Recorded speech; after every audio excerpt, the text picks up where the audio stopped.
This is totally not a tryhard skill set. I promise. This is never used in ranked. Ever.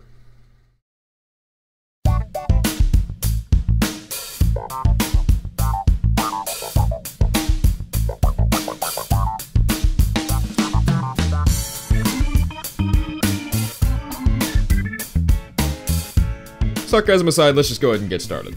You may remember the stamina break combos I talked about with my original build video, those being the 1-4 light 2 heavy vanish combo,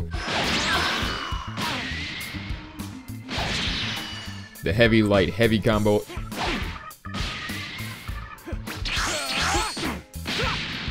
and the heavy light heavy combo.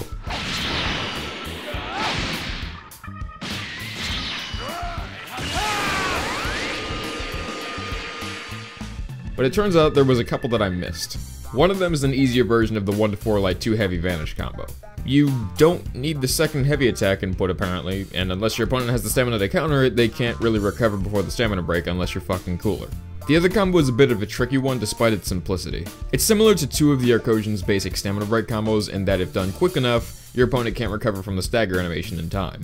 All it requires is a simple 5 light attack input and then the light stamina break. Now that that's done, we can move on to gear. Like my previous build, the QQ Bang and the stats are exactly the same as my original build, so on with the rest of the equipment. The outfit is made from Goku Black's top and bottoms from PQ 108 Doppelganger Dispute, the battlesuit gloves and boots which are given to new Saiyan characters, and the Goku Super Saiyan wig from PQ 63 Appetite for Destruction. The Super Soul, once again, isn't really anything new for my builds. Bought from the TP shop, Now It's My Turn leaves a manually stamina broken opponent in that weakened state for longer, meaning it doesn't work when you try to break through their guard while they're blocking or using most ultimates. This leaves them open for extended and, by definition, more damaging combos. We'll get to those combos later, but let's talk about the skills used in them first. Kicking it off is Wild Hunt, which I'm positive you get from the TP shop, but I've somehow been wrong on easier topics, so yeah. Anyway, Wild Hunt does a badass combo that ultimately ends by knocking your opponent to the ground. Pretty self-explanatory. This move is also fairly easy to combo into as well. You can get a guaranteed hit from the heavy light heavy combo and the knockback chase combo, and depending on the map and whether or not you end the combo near the ground, you can also land the initial hit after the 5 heavy attack combo. The second skill on this preset is Kaioken Kamehameha. Despite taking 2 bars rather than 1, this move hits extra hard and activates so fast that it's basically impossible to see coming. Because of its speed, its comboing potential is practically infinite. You don't even need to stamina break your opponent to land it. It can be used after every basic male Saiyan combo as well as the knockback attack. The third skill in my supers is Kaioken Assault.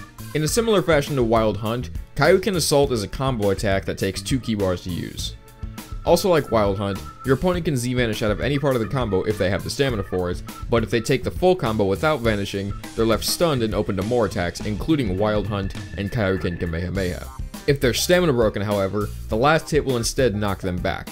While you can still rush after them to attack afterward, the time it takes for Kaioken Assault typically leaves no time left unless they have a large stamina bar. Kaioken Assault also has the hilarious utility of relentlessly traveling the map to land the initial strike. I'm going to rape you! The last super on this preset is a brand new one released in DLC 4 and made me wonder why Dimps waited so long to introduce a real alternative to maximum charge. Divinity Unleashed will charge your energy about as fast as full power charge with similar start and end animations, but the real kicker of the skill is the fact that if you stop charging after you finish at least 1 key bar, you're granted a buff that massively improves key generation in almost every way, notable exceptions being the usage of key generating capsules and landing a perfect block. That's not all though. The energy generation buff persists even when you're in a transformed state, so if you combine this with something like the notoriously restrictive Super Saiyan 3, which by the way is the form I use for this build, and you're left with a crazy amount of damage potential and virtually no restrictions to your ability usage. Why there aren't more charge skills that try something like this and give different buffs, I'll never know, but this skill single-handedly changed how avid Super Saiyans play the game, and that is awesome. Anyway, before we get to ultimates, let me quickly mention my escape move. It's Spread Shot Retreat. There's nothing special about it. I picked it just because. Moving on, the main ultimate I use for this build is, you guessed it, ×4 Kaioken Kamehameha. This is quite literally a complete upgrade to the normal Kaioken Kamehameha. It comes out just as fast, can be used in essentially every combo the former can, but it deals more damage, covers a slightly larger area, and has the added benefit of a second button input to further increase its damage. It's the textbook definition of so easy even a baby could do it. Now you might have expected ×20 Kaioken Kamehameha to be my second ultimate. And in truth, I've tried it with this build, and it works in most combos where Kaioken Assault can, but no. The actual second ultimate for this build is Meteor Burst. I'm sure you can already see where this one's going. For those who somehow don't know what this ultimate does, it fires a point-blank blast that deals a colossal amount of damage and pushes your opponent upward. Many different moves can be used immediately after Meteor Burst finishes, and yes, ×4 Kaioken Kamehameha is one of those moves. Since we're already bordering the section where I talk about the signature combos of this build, we might as well get to those. Now, given how versatile most of these skills are, there were only 2, or 3 if you want to get technical, definitive combos that I could come up with. The first of which is to combo into a light stamina break, do a 5 heavy attack combo, or if your opponent has a long enough stamina bar, the 6 slide 5 heavy attack combo, vanish beneath your opponent, then hit them with a quick Meteor Burst. If you have the key for it, once Meteor Burst ends, immediately fire off ×4 Kaioken Kamehameha. This is basically an insta-kill, or in the case of the extended combo as a Super Saiyan 3, an overkill, and will also reward you with a Z combo if everything hits for their full damage. The second set of combos has 2 basic trigger stages, hence the fact that they're both basically their own definitive combos. One at or near ground level, and the other at the higher levels of the map. We'll start with the ground level set first, since these are simpler. When you're close to the ground, combo into a light stamina break, then immediately use Wild Hunt. At the end of the combo, your opponent will be on the ground and will leave you just enough time to activate any of your Kaioken abilities. For Kaioken Assault though, be sure to realign yourself so that your body is parallel with your opponent's, because if you don't, you'll generally just swipe the air and hit nothing. The second set of combos, which is done near the top of the map or a substantial distance from the ground, are similar to an extent. All the combos are the same up to the Wild Hunt part. Now, while you could just end them in the exact same way, these newer combos can be extended to a degree. After landing Wild Hunt, instead of immediately using any of your Kaioken moves, descend to ground level next to your opponent, but make sure to press the A button twice to quickly descend because you won't have enough time otherwise. When you're next to your opponent, immediately activate the quick version of Meteor Burst.